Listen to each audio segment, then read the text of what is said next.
have in OBS, you can minimize OBS so it's like still open but not fully open, Okay. not maximized. And you can do we have Restream on that computer? I hope so. I don't know. Yeah, let me also open Restream. Forgot about that. I forgot about that too. Restream chat, right? Yeah. Yeah. I don't think we do. Okay. I do have it open on mine. It'd probably be quicker if you just get it up. I have it up. I can just read the stuff if you want. Okay, yeah. Why don't you handle it for on this go around? All right. Oh, cool. This is interesting. This is kind of weird. Yeah, this is cool. I was actually worried about it because the feed was really blurry until I actually started the stream, or not when I started the stream, but when I panned out, so it got much clearer. Okay, cool. Well, what's up, guys? Apparently we're streaming, and this is our first, well, not streaming, I guess what we call it, split screen stream. Yeah. Okay. So yeah, we're just kind of giving this a go around so that we can kind of get used to this setup here, so we can start basically interviewing people, digitally, so they don't have to always come in here if they can't make it. It makes it a lot easier, a little more efficient. And so let us know how it's going. If there's some audio problems, some video problems, let us know how we're doing on this, because like I said, it's a curveball for us. So yeah. And can you hear me well, or should I move my mic in front of me? I can hear you pretty good. Okay, cool. Yeah. All right. Yeah, I had Heather sitting in the other room earlier, and I was like tinkering with it, trying to get the audio levels similar. So hopefully it's all right. Nice. Yeah, no, loud and clear, man. And I'm sure they'll let us know if we're having issues and stuff. So, yeah. And let me know what's going on too on the restream. I'm curious if people are actually. Yeah. I want to make sure the recording and streaming still also working properly. Should be. Right. Yeah. My grandpa just said good evening, so he's here. Okay. Once again. All right, on. What's up, Jim? Yeah, let us know how this unique episode is going to go. This is episode 40, right? Yeah. Yeah, it is. Sweet. So yeah, welcome to episode 40, ladies and gents, and let's get started. Danny, you want to do the plugs real quick? Yeah. So you guys can check. Yeah, you guys can check us out on Apple and Spotify, which is up to date now. And then our live streams are on YouTube, Twitch, and Facebook. And then you can check us out also on Instagram and Twitter. Very nice. Very nice. Cool. Well, there you have it. And just a heads up, today we're actually going to be cutting it a little bit short. So probably about 8:30, we're going to be wrapping it up. And I'll take the accountability for that because I got a birthday party I got to get to. And so got to make sure I have a little bit of social life. I don't really get out too much. So want to go out and see the broskies. Huh? So gotta live a little, so. Gotta live a little, yeah. And I work all the fucking time, so it's kind of nice to just get out and just hang out, see the buds, man. Yeah, that's pretty cool. You're gonna go with Zach? Yeah. Zach Page's birthday is today, so go say what's up to those guys. And when's the last time you seen him? Well, I seen him at the unit not too long ago because we're all still jamming there. So. Oh, right. I forgot about that. That's cool. But we only chatted for like half hour, so it'd be kind of cool to actually just kick back for a little bit and drink a brew and just riff and chit chat. You know what I'm saying? Catch up. How many people are going? Is it gonna be big or is it gonna be like a little? Nah, I don't think so. I don't know. I might show up and there's like 50 people there. I don't know. That'd be crazy. It's usually just a couple dudes hanging out though. We'll see what's up though. We'll see. It's always at that little. I don't want to name drop everything, but right up the road at that little bar I always pass. Never been there, so it's gonna be interesting to actually go there. All right. And Gramps said he can hear us both, and he also said no problem that this stream is cutting out early. Glad to see us, he said. Cool. Yeah. Glad to be here. So yeah, without further ado, let's just start jumping into some stuff here so we can get some valuable conversations going. And yeah, Danny, just kind of keep me up to date on the responses and stuff so we can kind of give some feedback and so we can address conversations. So yeah, with the first contagious combo segment, We're going to talk about Trump catching the coronavirus. It seems to be the talk of the town right now. The guy's got COVID-19. Apparently, I don't know anything about this. I just heard about this, so you might know a little bit more about this, Danny, because I just found out about it last night when Sean told me. So I was like, "Whoa, what?"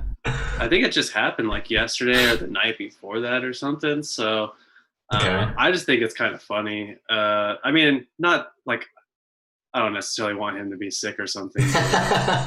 Right? You're evil. I don't wish it like bad shit on most people. So, but it's amusing just the fact that he's been like, well, at least at first he was kind of pretending like it wasn't even a thing. Yeah. You know?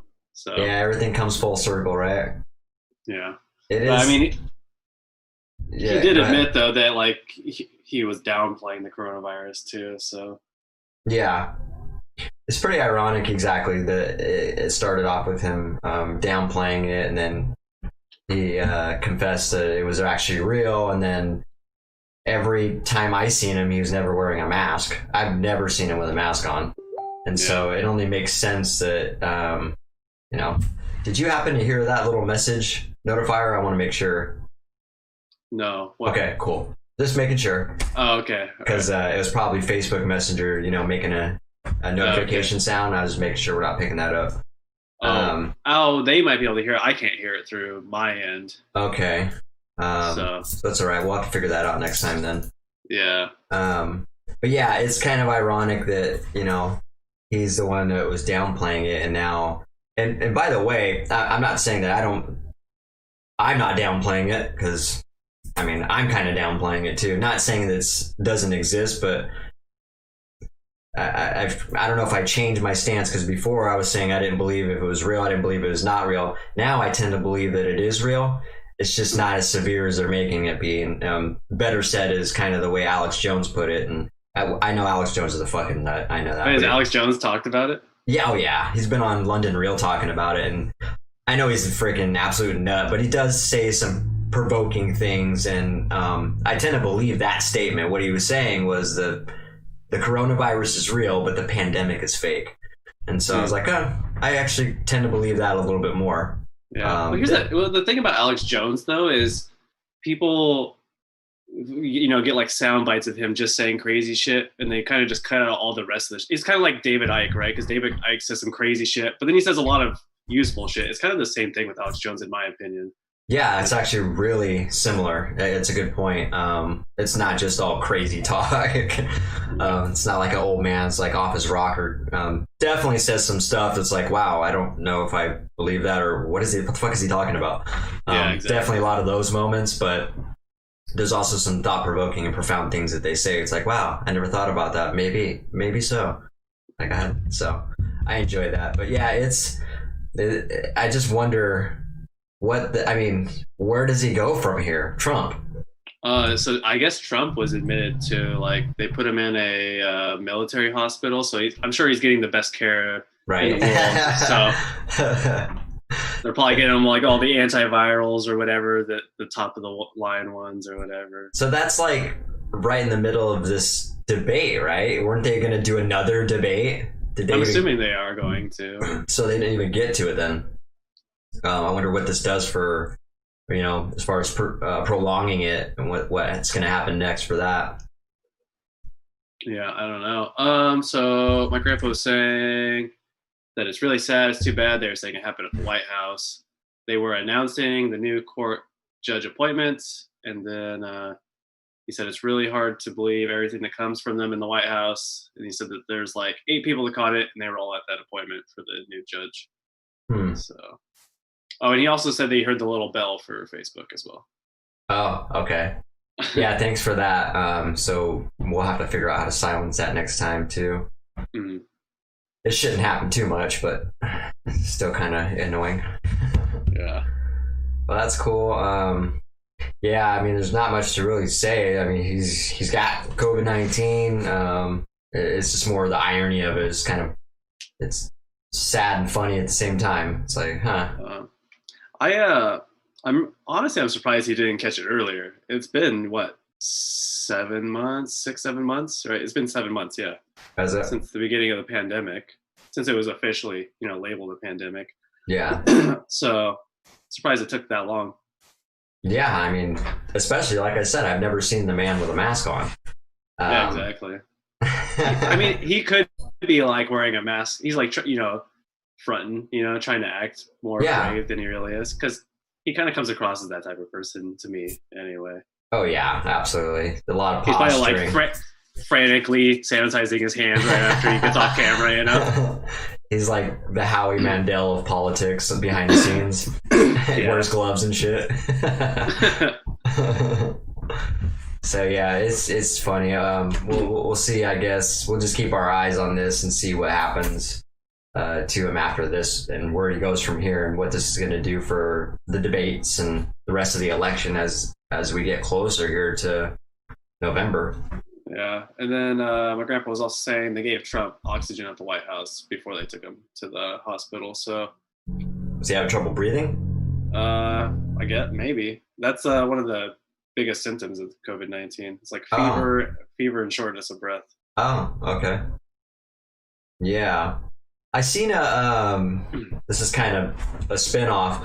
I'll have to look into this a little more, but I seen a graph that shows charts of the death rate and the probability of catching it and contracting it and transmitting it, and like they were comparing it, doing a side-by-side comparison with the common flu and COVID-19 and a few other ones.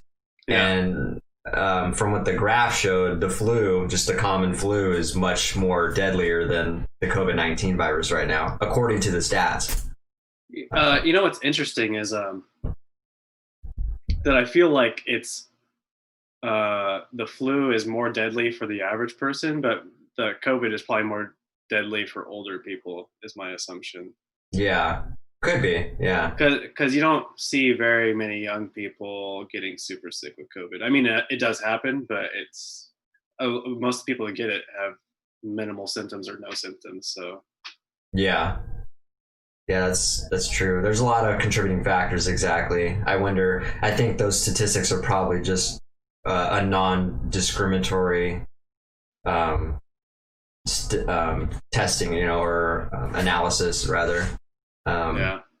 So they're not really segmenting into ages and demographics on that. Let's see. Chat. His oxygen dropped to 94. Normal's 96. Is it? Normal's 96 to 98. So is 94 even bad, or are they just being like really safe with them? Because it sounds more like that, where they're like, let's just give him oxygen, make sure he's perfect. Yeah, right? It's like the overbearing mom. Yeah.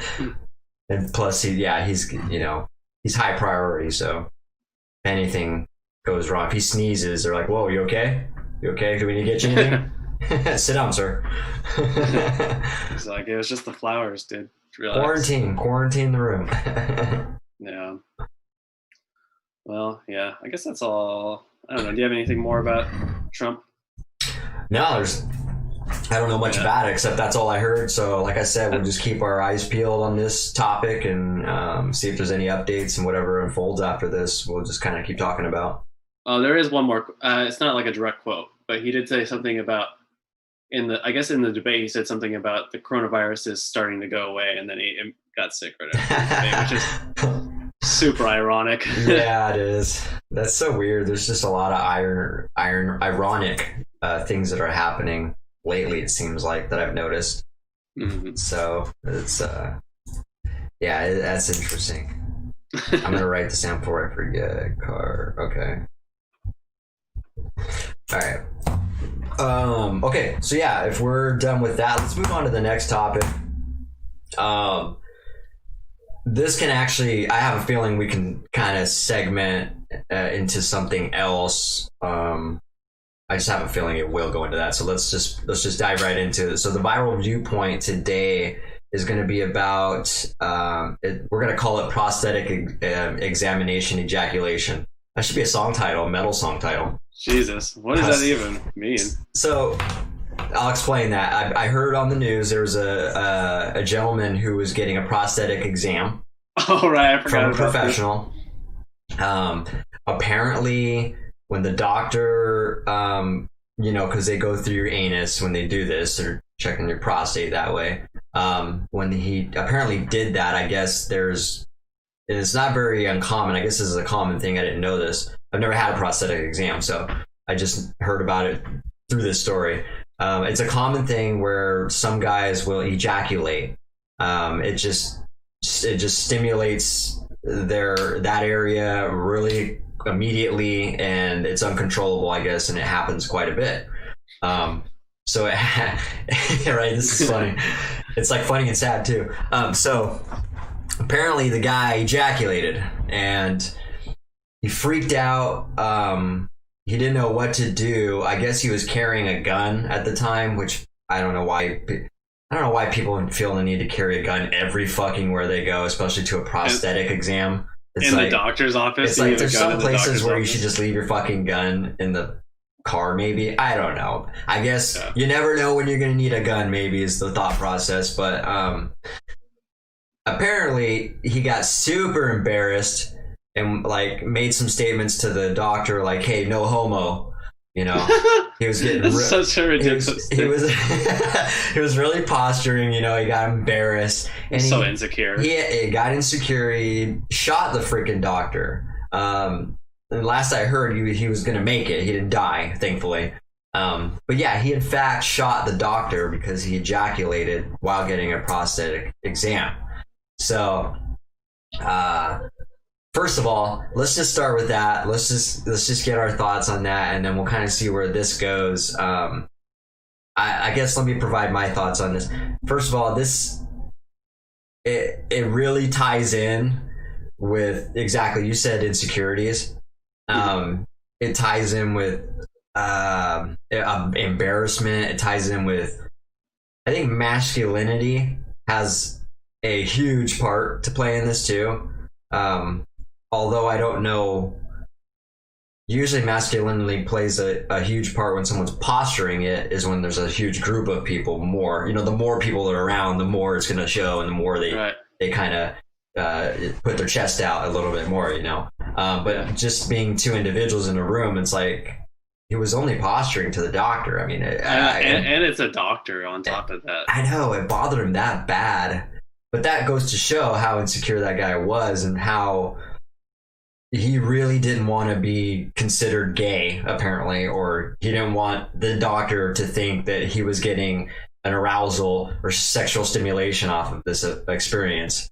And he didn't know how to handle that. He just got embarrassed, and that was his first reaction. That's another topic, too, and that's one of the reasons why I said a lot of people shouldn't even own a gun, because when we're so emotional, and when we get extremely angry or extremely embarrassed, I would say he got angry, probably. You should get. I mean, some people, like, if you get anxious or embarrassed or something, can get angry because of that. Yeah, and irritating. That's what I think happened. He got real angry because he got embarrassed. You know what I mean? It's just a rush of emotions and changing emotions like really quick, and he didn't know how to handle it, so he shot the guy.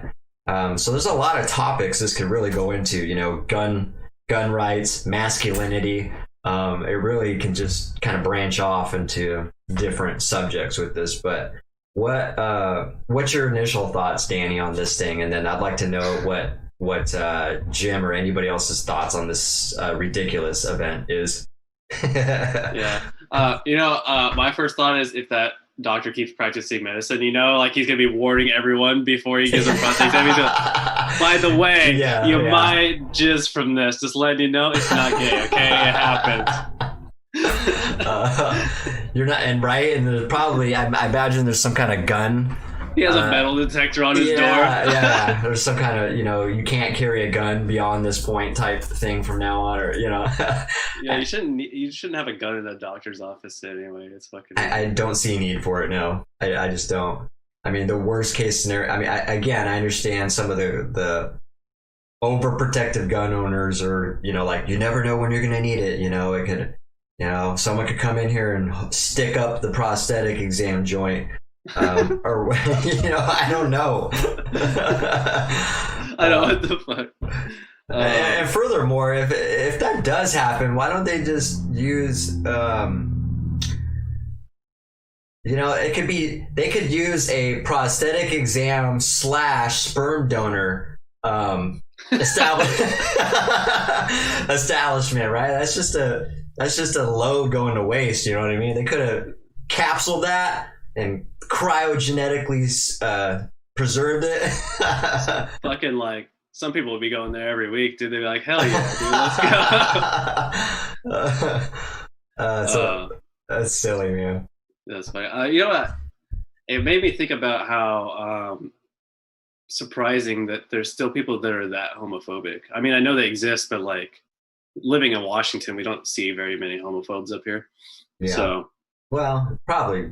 I mean, there's plenty of them. They're here, but it's just kind of crazy because it's more like if he didn't have a problem with gay people, he wouldn't have gotten that embarrassed, right? Yeah, probably. It's not even that. I wouldn't even go as far as to say he has a problem with gay people, but he definitely has a problem with people thinking he's gay. Why? Yeah. I don't know. That could be a number of reasons. Did he really say no homo? Because that's like the funniest fucking thing to say. Yeah, ever. Apparently that was the line he said, yeah. He wasn't like, hey, I'm not gay. He literally said no homo and then shot the dog. Like, I'm sure he said more things than that, but yeah, amongst everything he said, he did say no homo, apparently. He was like, no homo. The doctor's like, it's okay if you're gay. He's like, I'm not fucking gay. Yeah. And shot him. Doctor's like, I don't give a shit, dude. Now I do wonder, was there something the doctor said that you just didn't realize might have offended him or something? Yeah, he's like trying to de-escalate. He's like, it's okay if you're gay. And he's like, no, fucking isn't. Oh my God, that's just ridiculous. But yeah, talking about a wild story and just a weird series of events that happens. Yeah. Let's hope. You wanted to get the chat. Okay, so my grandpa was saying, he said, wow, I've never had that problem. And then he said, mine just hurt like hell. Supposed to get them checked every few years. The older you get, the more often. And then he said it was crazy that they have he said it was crazy the dude had a gun in a doctor's office. And then he was commenting on how they do say stuff like that. They also say he might feel like they say like he might ejaculate. Maybe this doctor just forgot to give that speech. Oh, okay. Right. Or yeah, I guess. Because that guy was surprised. Maybe he just thought, there's no way that's going to happen to me. That's just being arrogant and naive right there. If you think your body is superior to the average body, I mean, we all operate very similarly. So that's just silly to think that it couldn't happen to you. I wonder if that guy is all conflicted in his head now. He's like, why did I like that? Fuck. That's probably why he shot him. You know what I mean? It felt great and he was embarrassed maybe. I don't know. I mean, no doubt it probably did feel great. You know what I mean? I'd say like after the fact, he's like, what if I am gay?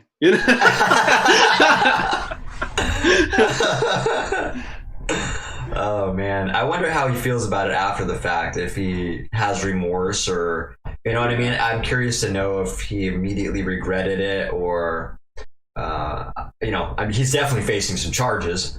The prison rape joke's gonna be real good. They're like, oh, you like prostate exams, you're really gonna like it in prison, bro. Oh my God. Jim, you said it never happened to you. It's okay, man. If it had, you don't have to. It's okay. No. Just kidding. Just shot across the room. He's like,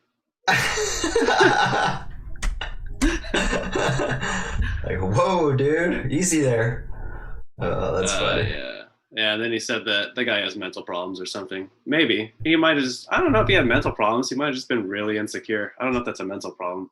Yeah, let's go down that road. Actually, I think it's a masculinity thing. He's just been pumped with. What do I want to say? I don't want to say that I guess you've used the term toxic masculinity. So he's probably definitely living his life accordingly. To that, and so when he felt that, I imagine he was posturing masculinity just to assert himself that like, hey, I didn't like that. Just because this happened doesn't mean I'm gay. And like, you shouldn't think I'm gay because I don't want anybody to think I'm gay. And then it goes back into the insecurity thing that you're talking about. I think the way I decipher like toxic masculinity is like if you think you're less of a man for not being like hyper masculine, you know what I mean? So like if you're gay, you're less of a man than someone that's straight or whatever. So yeah, it's just like a toxic mindset, right? Like why would that make you less of a man? You're still a man, even if you're gay or whatever. yeah, that's kind of where it becomes toxic. yeah, absolutely. I think masculinity can like anything could be toxic. Yeah. Anything could be used in a toxic form and used in a negative form. I definitely think masculinity has its place though.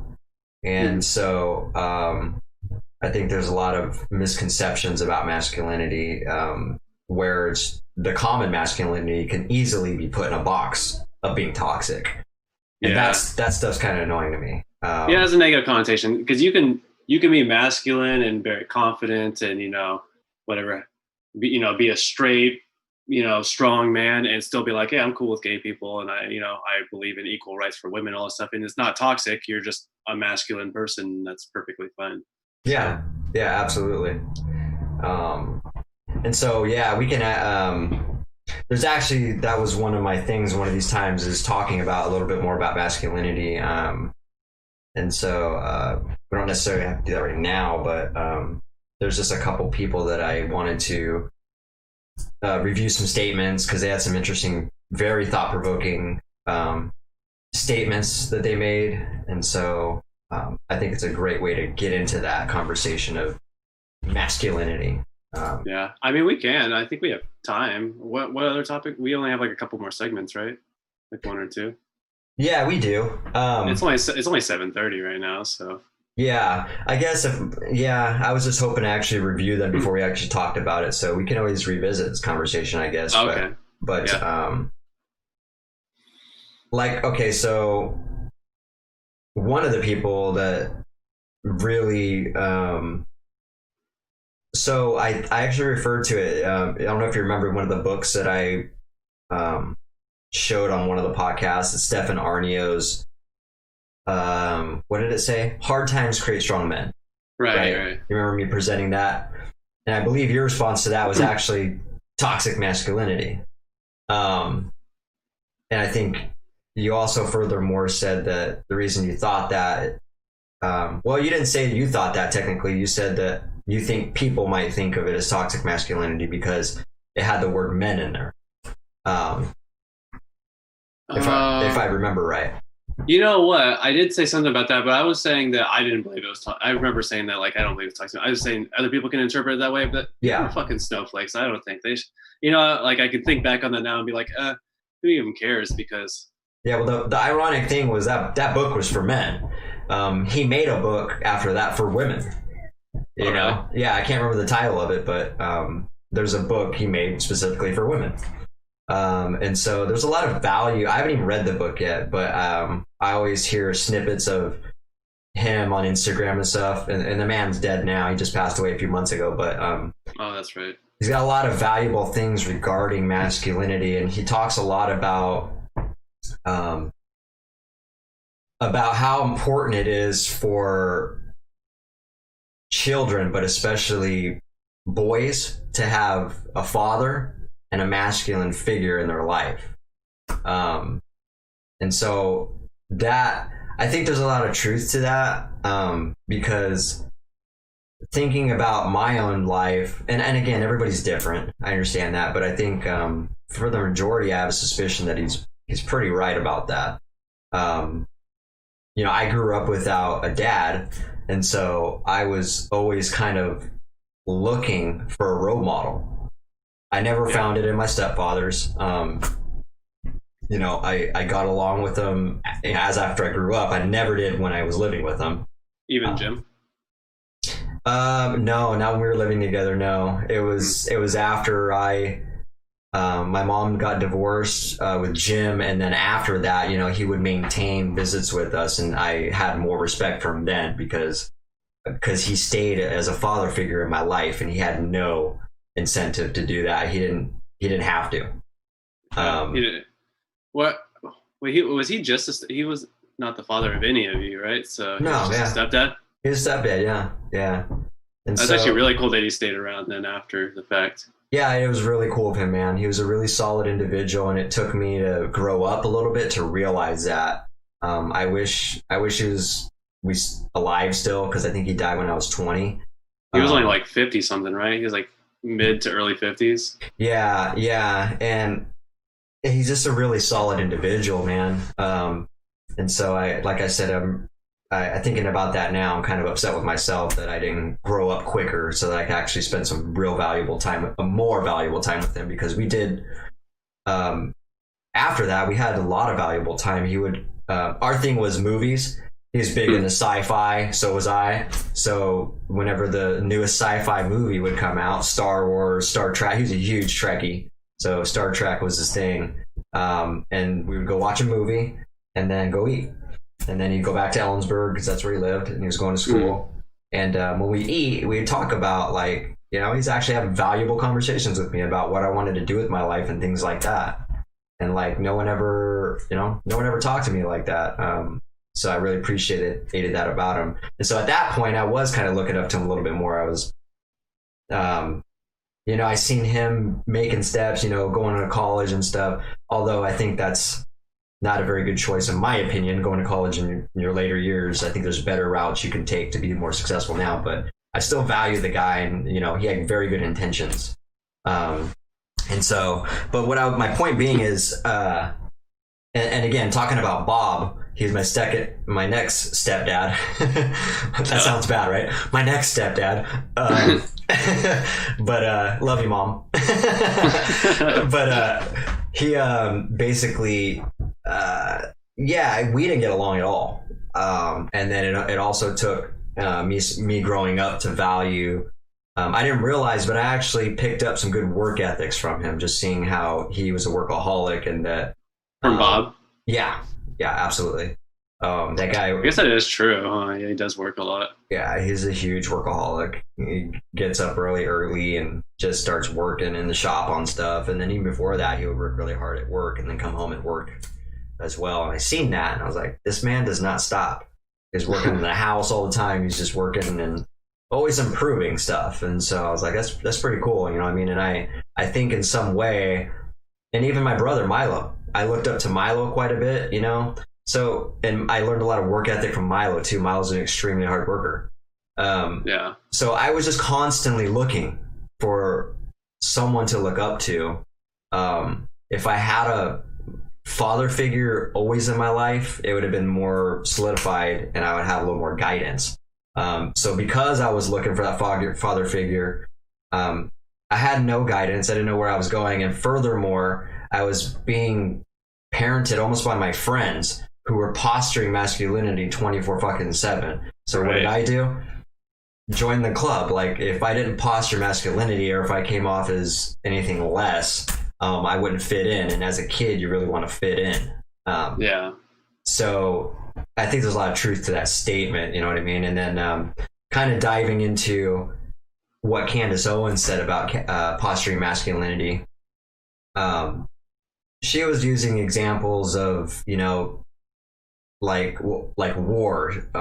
She was like, I really doubt the kids in these generations can go storm the beaches of Normandy like those kids did. Like, we wouldn't have a fucking chance. Probably not. And I tend to believe her, yeah. And that's only the small bit of what I remember her talking about. She had a lot of valuable points. Oh, and by the way, I did listen to a lot of other stuff that she was saying too. And there's a couple things I don't agree with her on. It was just like, wow, that's absurd.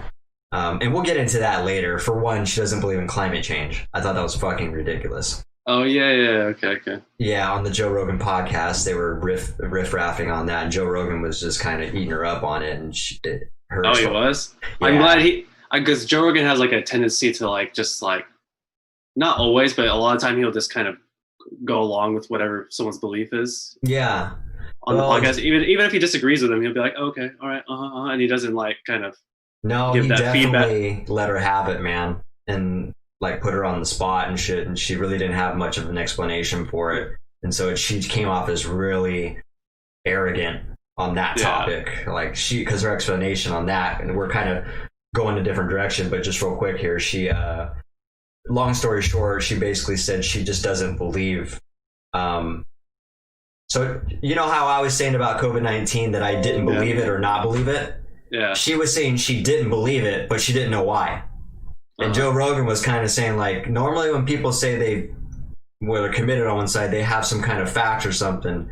If you don't know, or if you don't believe it, just say you don't believe it. Or, I mean, just say you don't know. But to say that you don't believe it is pretty, that'd be like me saying, I don't believe in COVID-19, but I don't know why. I just, just my thoughts. I mean, and I have the right to that. Everybody has a right to that, but you do come off as very unintelligent when you start saying that. And when you are an intelligent person and you say stuff like that, it's a head scratcher. It's like, you're a smart person. Like, why isn't this computing for you? Right. That's strange. But yeah, what are your thoughts on the, go ahead and, we'll read some comments really quick and then I'll give you my thoughts. Okay. Also, Phil joined in. So what's up, Phil, by the way? Hey, what's up, Phil? And then, welcome. My grandpa said a lot about the masculinity thing. So he said, let's hear it. He said, my dad was always gone too. I understand what Ben was going through. And then he said, it made me want to be a better dad and husband. Absolutely. And then Phil said, can't relate. My dad has always been there, which I think I'm jealous. That's very good, man. Yeah.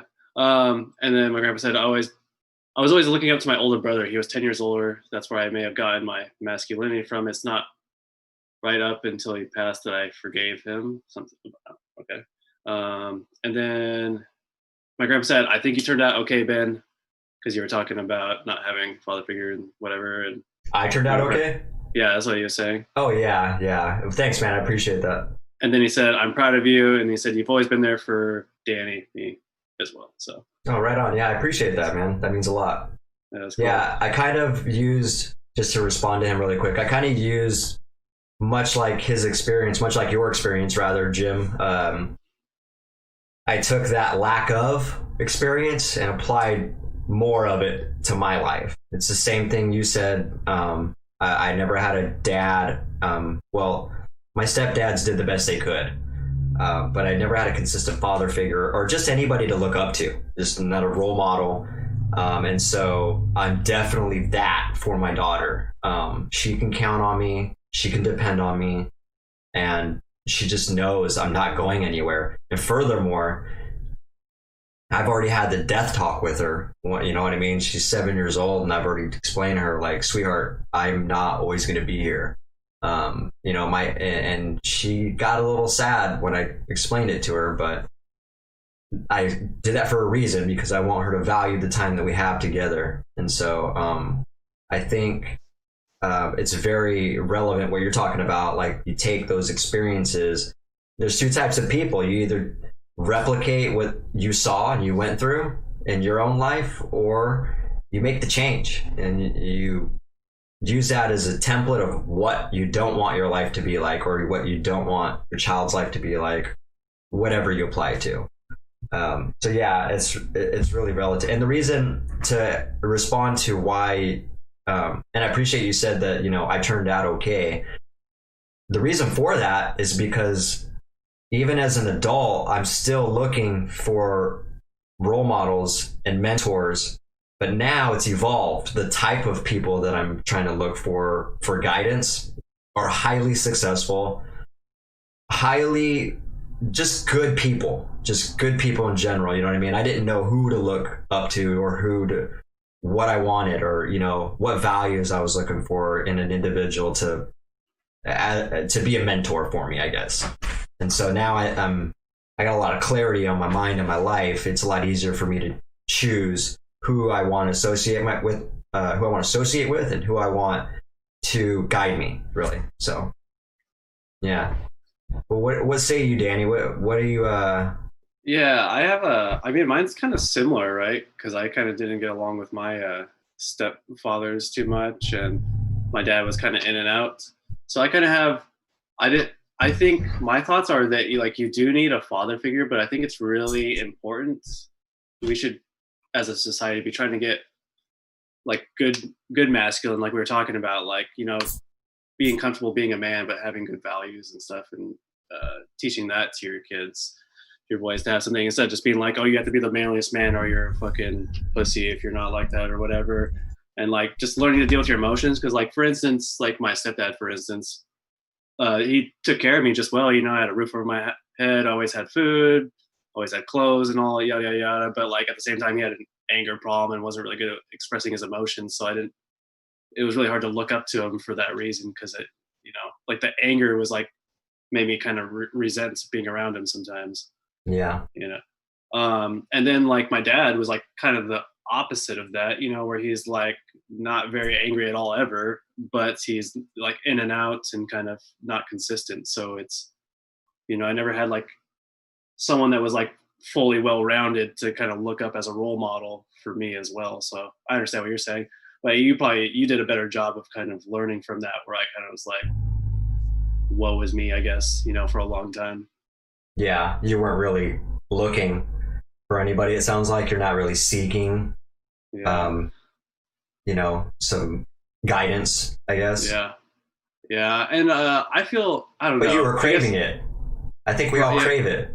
Yeah, definitely. And I feel like kids grow up a lot better if they have. Oh, I mean, obviously, it makes sense, right? You'd be a better adult probably if you have a good upbringing from both sides. But absolutely, I was just talking to Heather about this earlier. I was like, dude, you know what's weird is like, I got my first car when I was 18, but I didn't get my license until I was 18. It's like my parents didn't teach me how to drive or get a job or anything. Like I didn't know how to do anything as an adult, and like my ex-girlfriend's parents taught me how to drive and stuff. And I was like, isn't that weird? Like I don't get it. Yeah, that's pretty strange, man. I guess that's life. That's what can you do? Yeah, I mean, we can't really choose what happens in our life. It's really dependent upon the people that are supposed to guide you and is supposed to be there for you to look up to. And if you don't have that, the social expectations and the social norms that have been created are just not relevant to you anymore. Which could be a good thing and bad thing. They honestly can be interpreted in different ways, and it's really how you handle it and what you turn that into, in my opinion.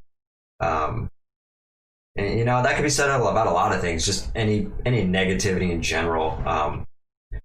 It can really be harnessed and turned into something good if you know how to do that. If you're just real aware of that, and you're just looking for ways to turn that into something good. It absolutely can. So, but that stuff also has to be learned. You know what I mean? Like somewhere. It doesn't have to. It should be your parents, but if you don't have a parent, then it's got to be learned somewhere, and that's why it's important, I think, to always look for someone who's got their shit together, someone who's got their head right, someone who's a good human being, and look up to them. I mean, I think you're never too old to have somebody to look up to. Right. Yeah. I agree with you. It's like I am learning these things, but I've definitely learned them later than someone that was raised with parents that kind of taught them those things. Right. So, yeah. But I mean, it's never too late to learn the things. It's never, you know, you can still come around, so it's fine.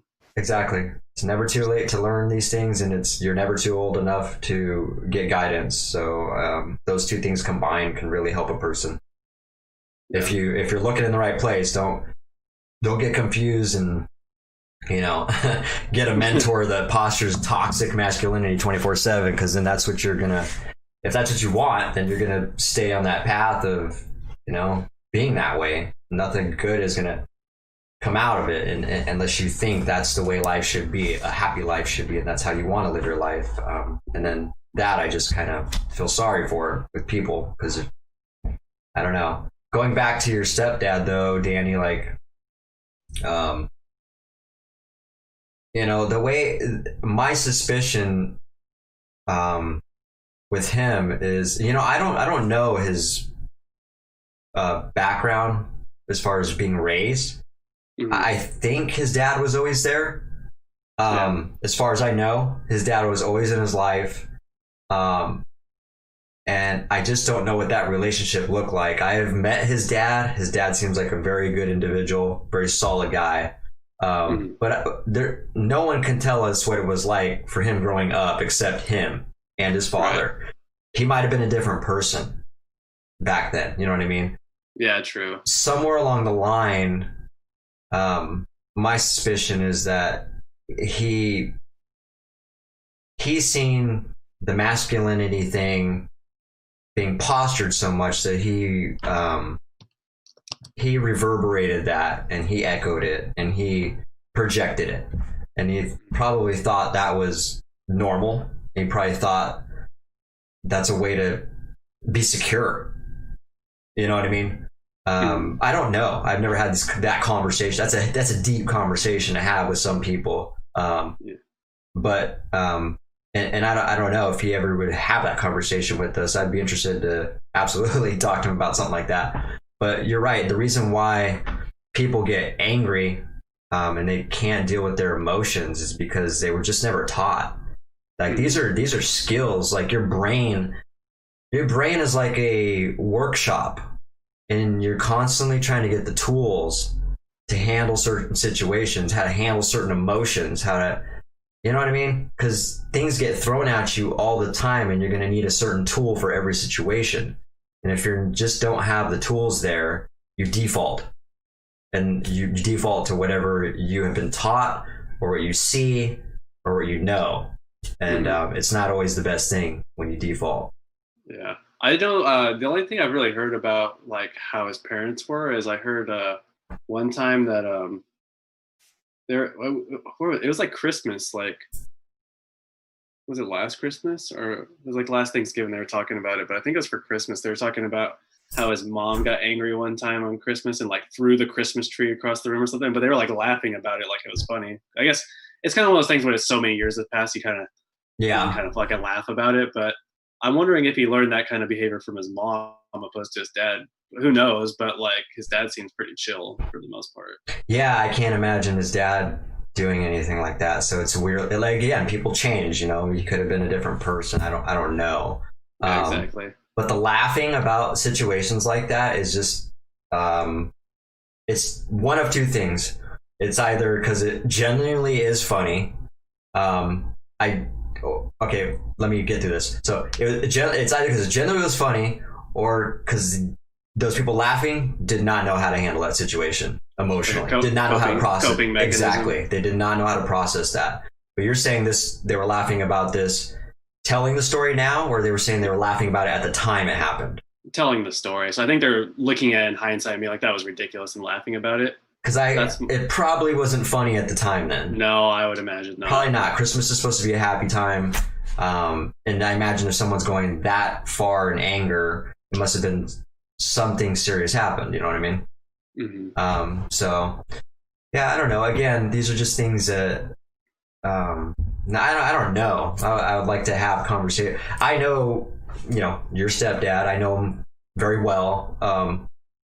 I lived with him. He actually was a person I looked up to as well when I was 16. And I just remembered after that too, I would always have him in mind as far as like being a dedicated person, a hard worker, a solid guy. He has good qualities. You know what I mean? Yeah.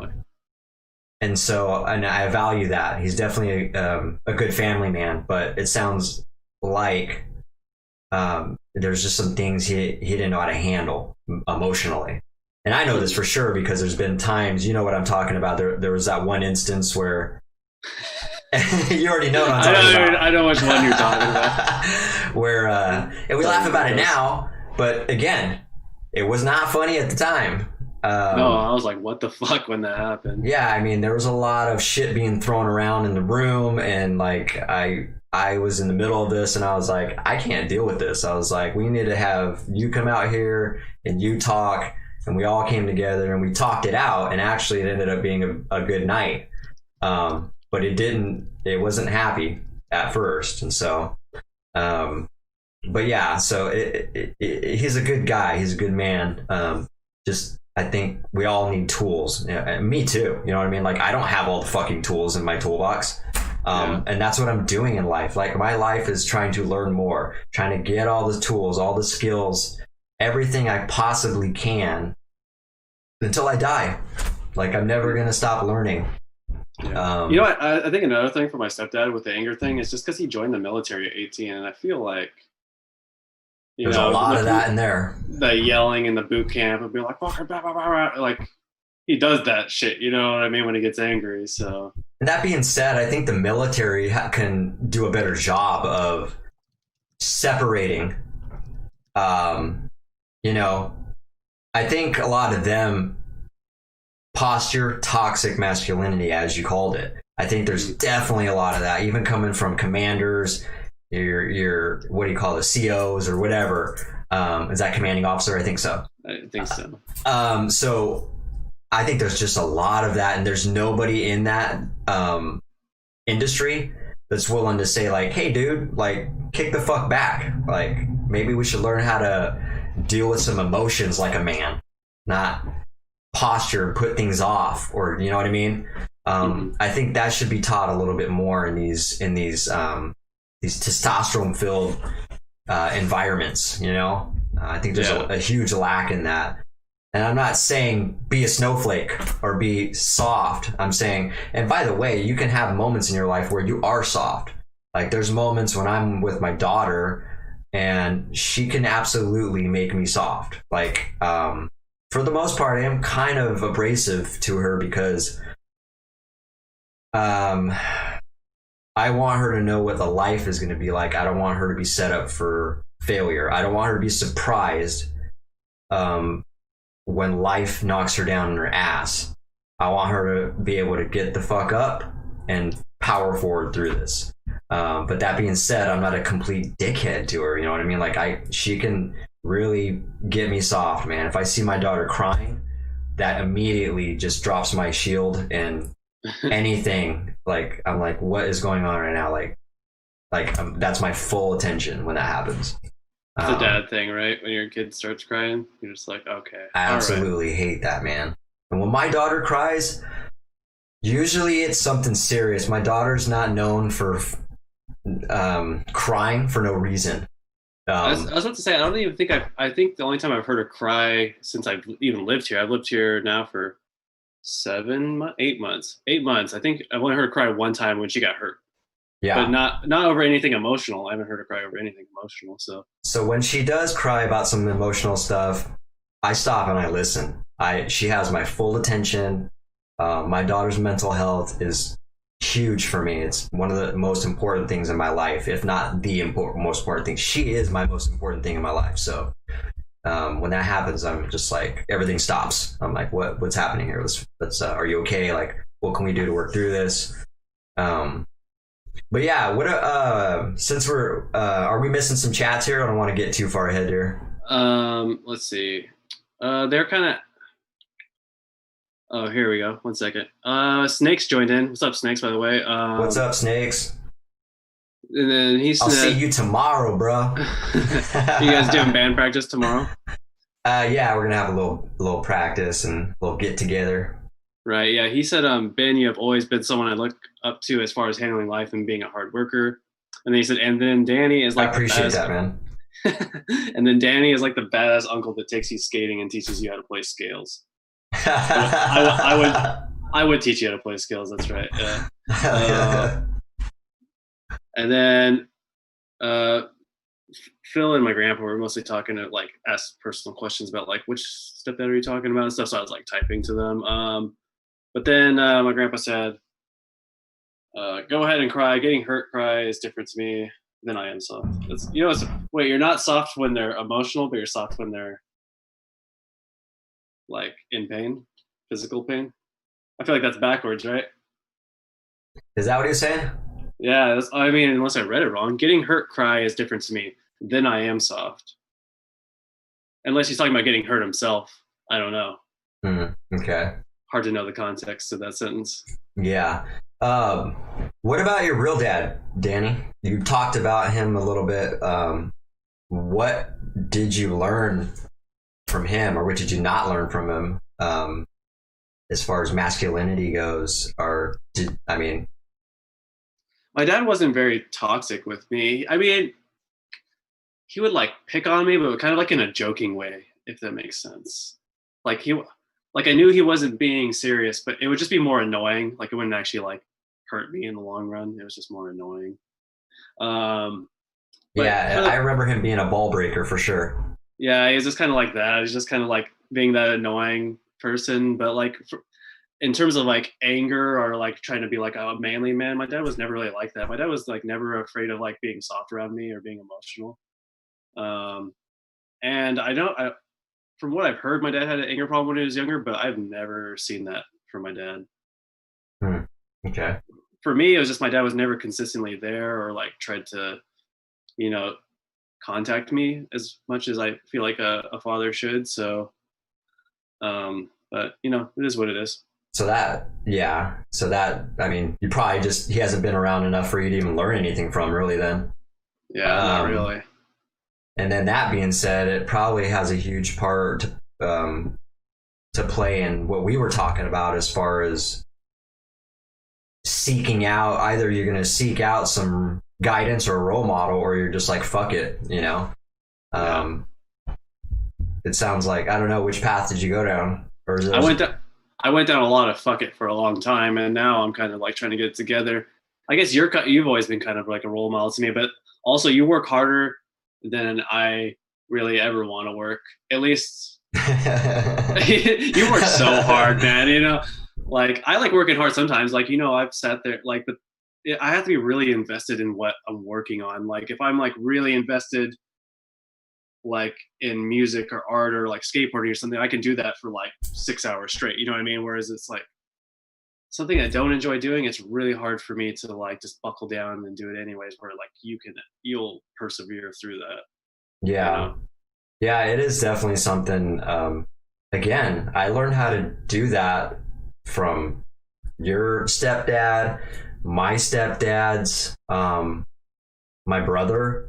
Those are like the four main guys I can think of that I learned that from. All four of them really embraced the suck, as David Goggins likes to put it. I feel like I didn't learn that from my stepdad just because he was in the military and he had the like hard ass kind of hard worker kind of thing that like I just like kind of resented that about him. So I was like, I don't ever want to be like that. I guess not like the hardworking part, but just like the whole package. You know, like it's not appealing to me. But the hardworking thing is appealing to me. It's just really fucking hard for me. Like I don't know.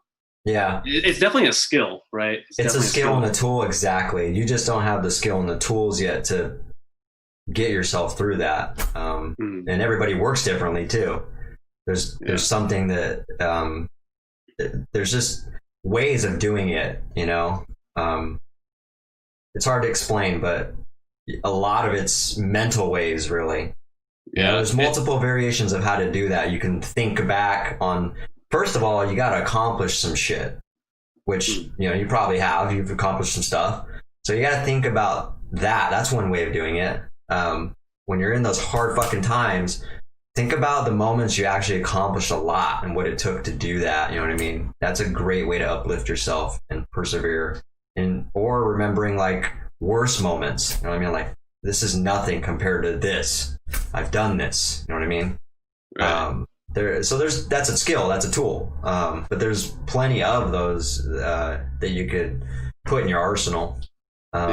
Just like that. And so it sounds like you're just kind of still seeking out that golden tool or some tools to maybe apply that, or you just don't value it. You know what I mean? Could be a number of reasons why. I'm getting better at the hard work thing, but I'm still just working at things I want to do. You know, like for instance, like I decided to try to switch to a music major in college. So I'm trying to get into UW, and I have to do I contacted them because I was going to switch to a music degree at my current college, but I'm just going to finish my AA in arts there and then transfer. But to get into UW for the art, you don't even need to know music theory or anything. They just want you to pass an audition. So I basically got to learn like 3 really complex pieces. So that's why I'm kind of like, okay, I got to practice piano at least like 2 hours a day, and just kind of like, even when I'm sitting there, like I'm not necessarily learning all the things I want. Like I'm learning how to like read music, which is fun, but also very like mentally draining to just sit there and constantly like be reading it and like learning songs that I won't necessarily ever play, like Twinkle Twinkle Little Star. Like this is When the fuck am I gonna play that besides learning how to read music and just an easy song to learn how to read? You know?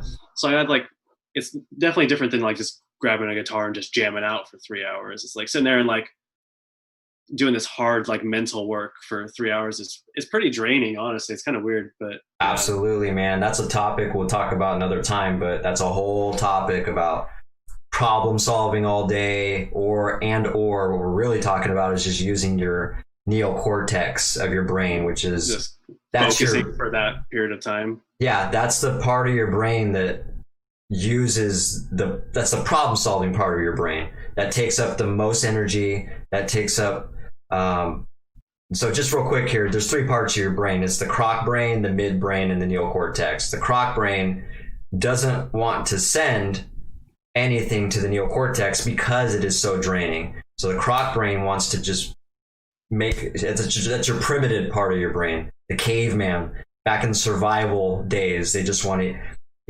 eat. I'm either going to eat you, I'm either going to fuck you, or I'm going to run.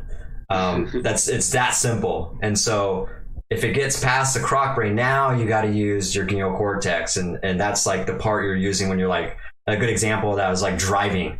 You're constantly, you got to read signals left, right, stop, go. You got to pay attention to moving cars. You know what I mean? It's not just like hit the cruise control and your car's going to take you wherever you want. You don't have to worry about it. It's just draining, man. And there's days where that's all I'm doing. So I can totally relate. I know exactly what you're talking about. Yeah. It's like, this last like half week or whatever, I've been sitting there studying this book, and it's like a beginner book, but I'm like a third of the way through it in like a week. But fucking sometimes I'll practice for like 3 hours, and like afterwards I'll be like, I am so like mentally exhausted right now. Like I could totally just go to bed right now. I'm so fucking tired. Just the amount of like brain power I'm using to just do that for that period of time. Yeah, I would almost rather physically work than mentally work all day. And it's when you got to do both too. It's really, I get the most burnout if I ever have to get on a job site and I'm sitting there reading manuals and trying to, program manuals, power screens and shit, and also install them and also lift heavy shit. And it's like, I'm burnt at the end of the day sometimes. Yeah, I think that I think with 3 hours of mental, I think is more draining than 3 hours of physical, because I used to go to the gym for 2 hours, and after 2 hours, like I'd be kind of physically tired, but it would like mentally wake me up. It's rejuvenating. Like, yeah. Yeah. Whereas like the mental, so I'm like, dude, I want to go to fucking sleep. I'm tired, dude. Yeah, absolutely. I relate, man. I know exactly what you're talking about. So yeah, it's just that problem solving part of your brain. It takes up a lot of energy, man. But that's cool, man. I like how the viral viewpoint was about prosthetic ejaculation. We went through so many different good topics, though. Exactly. That's why I knew there's a lot of layers to that, and really is the masculinity part was real relevant to this topic, in my opinion. I think it was mostly about masculinity. Honestly, that's the biggest part of that whole topic is. Yeah, because the guy didn't know how to handle his emotions exactly, and then those emotions came out as far because he was worried about his masculinity being exposed or perceived in a negative light or whatever. Exactly, being diminished. He didn't want to be less than, or so whatever he thought in his brain, he didn't want to be that. And he didn't want to be labeled that or whatever. Mm-hmm. But well, that's cool, man.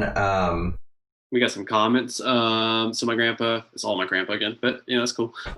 He said, he clarified, he said, when they are in pain, I am soft. Oh yeah. Same thing I was saying. Yeah. When your children, man, they do that to you. That's a sign of a good parent though, in my opinion. Mm-hmm. And then he said, the hardworking part will come as you put goals in place. And I guess that is true, because I have put goals in place now and I'm working towards them. Like, for instance, I don't even know how I'm going to do this, but I want to compose music. So I was like, I want to compose music for an orchestra so I can like do movie theme kind of music and stuff like that. Okay. Or just write orchestral music because I just really like it. Yeah, that's definitely a secure job, I would say. You know what I mean? If you can if you can get in, then it would be a secure job. If you get known, yeah. But so I bought a violin as well that's coming next week because I want, if I get into UW for the music program, I wanted to be able to play an instrument that is actually in the orchestra, so I can have a little bit of experience in the orchestra, just so I can have an insider's viewpoint for composing. Like, I don't want to play in an orchestra for my whole life, but just to be able to do that. Yeah. And that's going to be really hard if I can even accomplish that, because that means I'm going to have to practice piano for like 2 hours and practice violin for like 2 hours a day for like the next year until I audition to go to UW or whatever. It's going to be work, and it sounds like you thought it's going to be a lot more passionate work, huh? Mm-hmm. Did you think taking these classes was going to be easy because it's more of a passion for you? Or is it, did you know it was going to be hard work, or is it kind of surprisingly turning into a lot more hard work? Well, I'm not taking any classes on them. I'm just doing it on my own. I'm self-teaching myself these things. I mean, I might get I might pay a teacher to make sure I'm doing things properly, but I'm not taking classes at the college for those now. Okay. And even not so, did you, when you thought about taking this path, did you think it was going to be easy because it's a passion, because you would be more passionate about it? Or did you know it was going to be hard work, a little bit, a lot, or has it surprisingly shifted into a lot more work than you thought? Is it less work than you thought? Where are you at with that? It's kind of the amount of work I expected it to be, but I knew it was going to be easier for me to accomplish because I knew that there was passion behind it. Like I was saying, it's easier for me to put in hard work into something that I'm actually invested in. Yeah. Than if I'm not.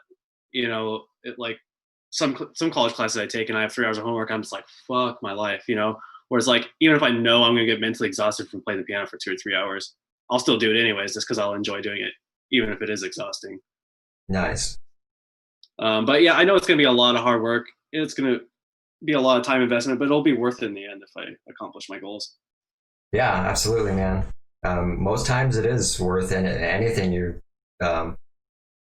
that's really hard, not anything, but a lot of things that are really hard and that take a lot of persistence and years to accomplish, like years of hard shit, it usually pays off if you can power through it. You know what I mean? And like Jim said, set those goals, and it's really what it is, man. Setting a goal for yourself and getting to that goal, that finish line, and just looking back and reflecting like, wow, I did all of that. That was impressive. You know what I mean? Like, surprising yourself really is what it is. It's a good feeling, man. Yeah. I like it. What's really cool about learning the piano and learning how to read music is I've started learning different ways that like it's so weird, like being able to read music now, like a little bit better, because I can like look at music and like, it's so weird that I can like look at a sheet of music and it's like I know what it says, but also at the same time I don't know what it says. It's like really weird. It's really hard to explain. But I'll look at it like a sheet of music and it'll just look like a sheet of music, but then I'll like put my hands to the piano and just start playing, and I'm like, how the fuck am I doing this? This is so weird. But some of the musical things that I've learned as well, like I picked up my guitar the other day and I was like instantly noticed that my writing on the guitar was a lot better. Oh, really? I've been studying a lot of music theory and then playing it on the piano, but I haven't picked up my guitar in like 2 weeks, and then I picked up my guitar and I was like, whoa, my guitar playing just sounds a lot better, sounds a lot more musical now. It was really interesting. Yeah, that is interesting. Yeah, it's altering your perspective. Yeah, I was just it's really helping with my melody writing, which I was talking about has always been like a flaw. Like I'd never worked really hard at my melody writing. Yeah. So that's cool, man. It's pretty cool. Yeah, that's exciting. And then a couple more comments from my grandpa. He said, start with small achievable goals first, list out what you want, make a plan to get it. I feel like every time I write down a plan, it doesn't work. I don't know why. I don't know if that's just a weird fluky thing that happens, but I feel like I always don't accomplish my goals when I write them down. Yeah. I don't know what the fuck that is, but. So I'm going to piggyback off of his suggestion, just because I was taught recently something different from my mentor. You should set big goals, giant goals, and then break it down into increments to get to that big goal. Yeah. But yeah, from what I was taught, definitely don't reduce your target. Because for a lot of reasons. For one reason, we almost come short up on anything we do anyway. So if the higher you shoot, if you set it low, you're going to come up short on that. You know what I'm saying? in general. You can still, in a sense, do what he was saying, but still have a bigger goal, have a, break up the big goal into smaller achievable goals, right? Yeah, and that's not, don't confuse that with, in my opinion, this is how I kind of view it, don't confuse dreaming big with living in fantasy land. Having an achievable dream that anybody can really do, even if it seems like it's out of this world, it's good to set that goal, but also don't fake it till you make it, and don't live in fantasy land, like thinking things are gonna happen or kind of work themselves out. And so I think breaking things up, setting a big goal and breaking it into increments, kind of like we were talking about time in your day, and how my mentor breaks up into 15 minutes in his days, which, I mean, that's how intense he gets. Crazy. But that's a good example, because he probably feels like he achieves a lot. You know what I mean? 15-minute increments, that's a lot of achievement. Yeah. You're just nailing shit left and right when you do that.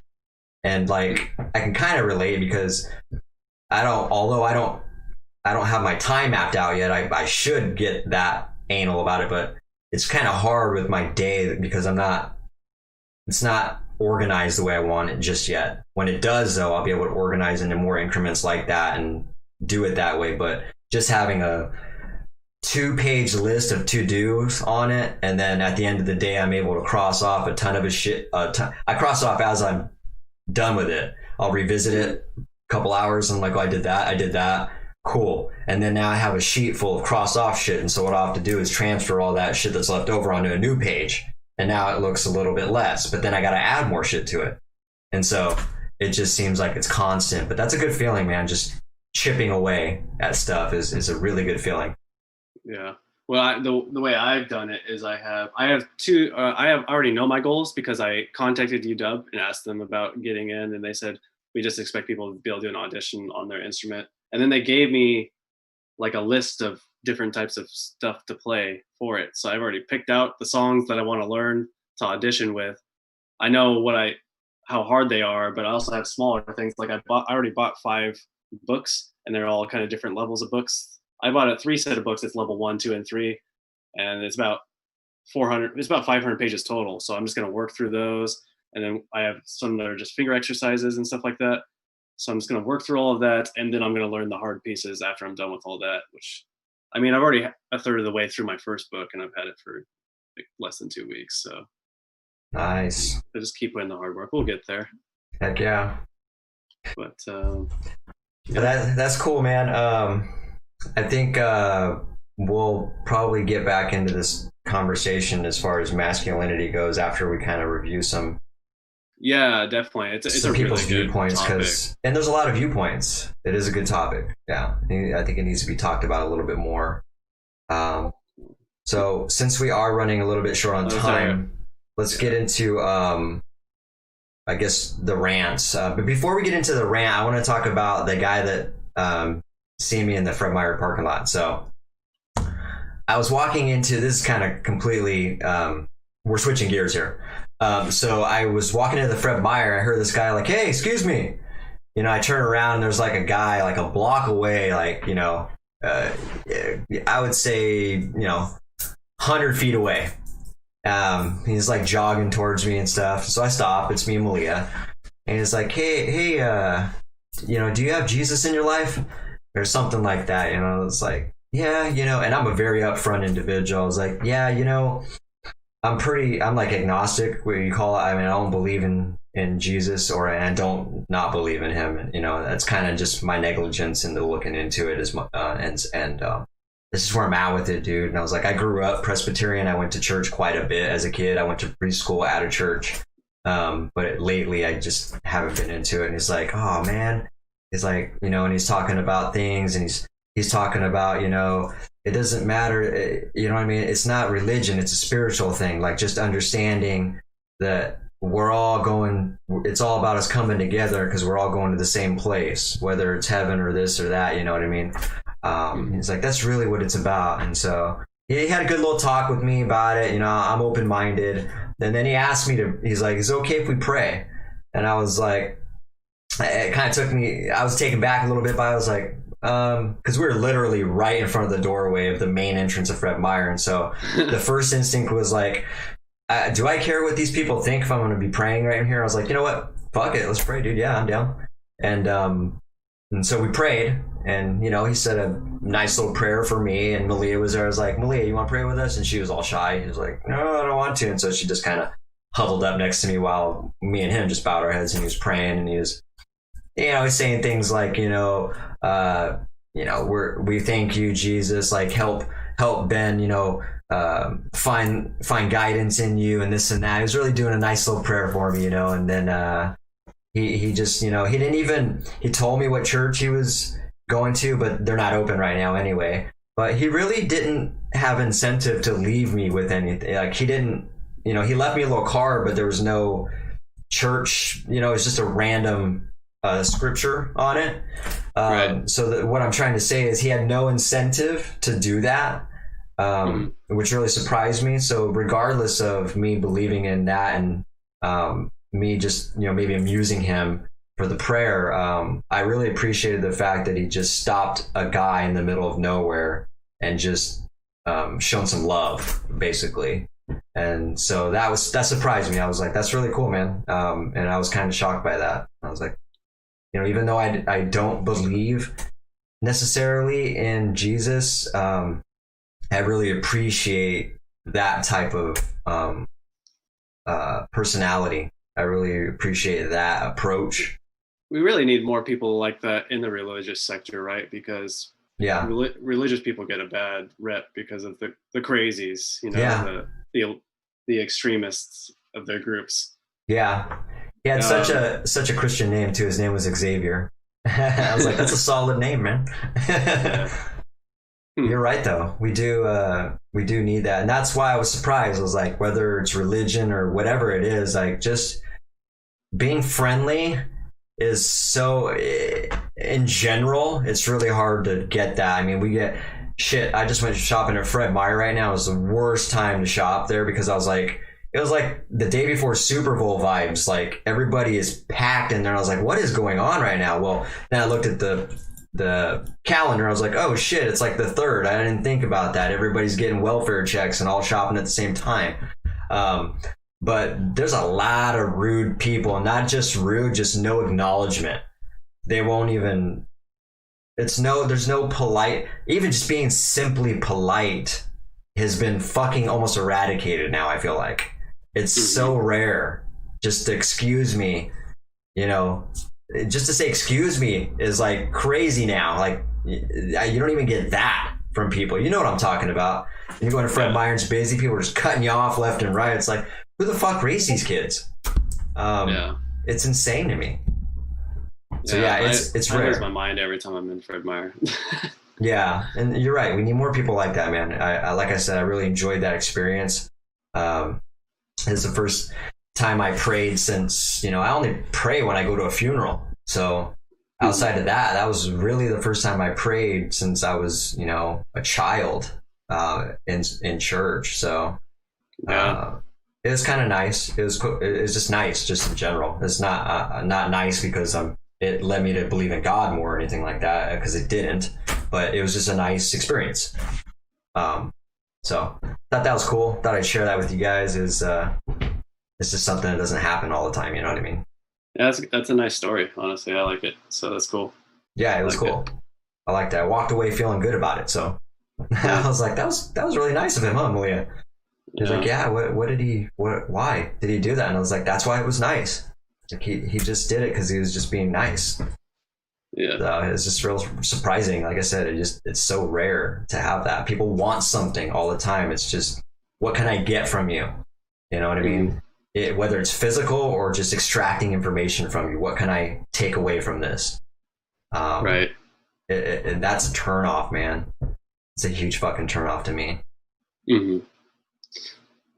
Well, yeah. I mean, that's a good note. Do you have a rant, or end notes? Yeah, I got a quick rant, yes, because as I was leaving Fred Meyer, and by the way, this has happened quite a bit, especially since I got my new truck. I have almost been hit, I think 4 times I can vividly remember right now, every time was because someone was not paying attention to what they were doing. Twice it was in a roundabout where there's a lot of people who don't know how to use roundabouts. So when you can go, how do I do this? So how, let's say this is the roundabout. You can go around and then go straight, right? Well, you got the people that are in this side that are also going in there and going this way. So they don't expect, I don't know if they understand, but there's this one kid that just went, as I was already in it, just darted out and basically turned around the roundabout when I was going to be going straight. Had I not been paying attention, I would have fucking T-boned him directly. And it's my mental awareness that kept me from stopping these wrecks, right? I seen him, the motherfucker forced me to turn with him just to avoid it. And I was like, Jesus Christ, man. And so it complete. Not only did I save his life, or save him from getting fucked up, it really just interrupted my whole trajectory and inconvenienced me, my route and everything. That's happened twice, and then it happened again today when I was leaving Fred Meyer. This chick literally did not stop at her four-way. That four-way right in the Fred Meyer parking lot, right by Papa Murphy's. Yeah, right there. So she didn't even stop at all, and she didn't even look both ways. This goes back to what I was talking about last time, where crossing the road. God, if they're not taught to look both ways crossing the road, they'll take that all the way into their car driving if they're not taught that. And she did just that. I did not see her look left or right at all. I made the complete stop, one Mississippi, two Mississippi, and then went. And she just fucking went through. I was like, what in the fuck is going on with people these days? Yeah. Dude, you know what? I accidentally pulled in front of someone in the roundabout the other day, and I think there needs to be a rule that you need to use your fucking turn signal when you're in the roundabout. Because the reason I did it is because it's my fault, but nobody uses their turn signal, so I never know when someone's going to turn right, when they're going to leave the roundabout. Unfortunately, you have to wait. You just have to, yeah. And I was just like, it's my fault, but everyone was turning on this turn right, so I was like, this car was coming. I was like, okay, I can go. You know what I mean? Because my stupid brain assumed they were going to turn, but they didn't turn.